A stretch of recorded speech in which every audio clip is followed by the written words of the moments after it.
Mighty Morphin and Power Rangers, Issue 10. Published by Boom Studios. Boom, boom. Otherwise known as Mighty Morphin Power Rangers, Issues 74 and 75, according to the Legacy numbering.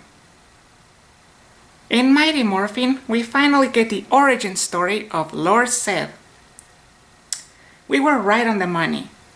Supreme Guardian Sofram was betrayed by Sardis, who was all along working with the dark forces of the evil Dark Spectre, presumably. Sofram was quite sympathetic. He saw the flaws in the hypocrisy in the system of the elders of Eltar, and so he wanted to change things for the better. Seeing how a lot of planets were conquered and how the Eltarians were not as peaceful or benevolent as they seem. But sadly, Sofram was corrupted. My slime! The climactic scene where Sofram touches the cursed seal crystal and he literally has the flesh rip off his body, it was surprisingly graphic and gory. My slime! I wasn't expecting that. This makes so much sense and makes me glad that in the TV show, Lord Zedd was redeemed and was given a happy ending, sort of. In Power Rangers in Space, which was Season 6 of the TV show, and which aired around 1998, I believe, when Zordon dies, spoiler alert, he releases an energy wave that purifies the universe and destroys almost all of the villains. However, some of the villains, instead of being destroyed, they were purified. In the case of Lord Zedd and Rita Repulsa, they were both transformed into humans and were given a second chance at a happier life. That transformation of Lord Zedd into a human seems to make a lot more sense now, thanks to this comic. And I'm hoping that this comic goes in that direction. That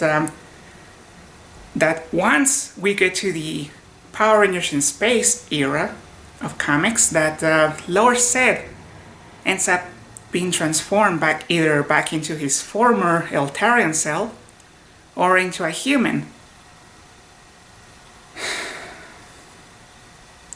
I can totally see Zordon doing that, given how Sofram and Zordon, they were friends 10,000 years ago.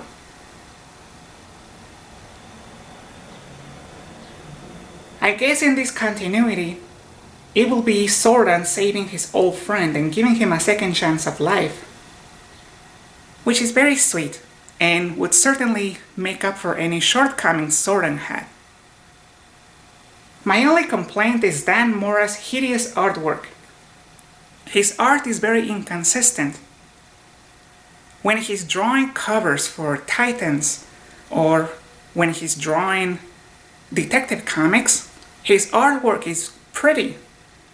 But when he's drawing this, it's hideous. Oh my goodness.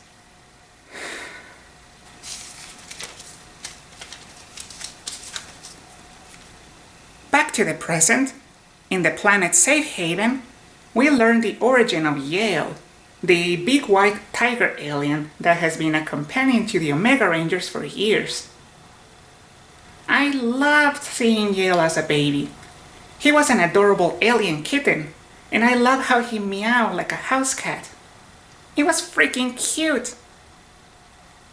The Blue Emissary's ghost narrates the issue and even follows Yale around and guides the big cat to fulfill his destiny.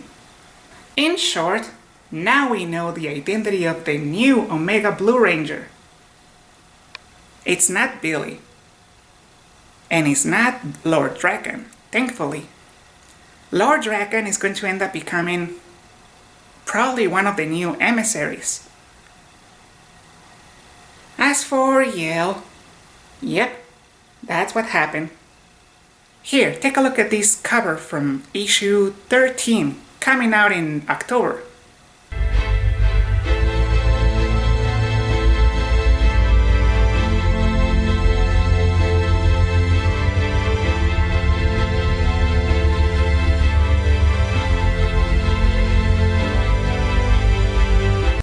Overall, this month was full of surprises.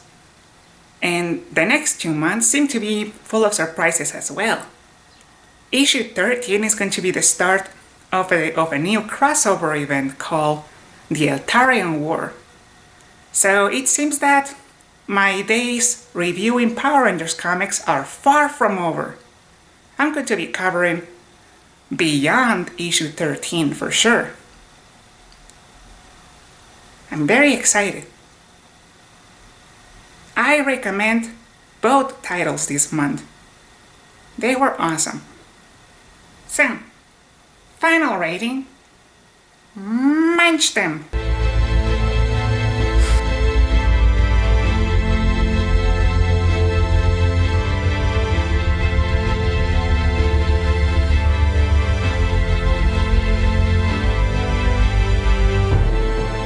Thank you for watching. See you next time. Au revoir.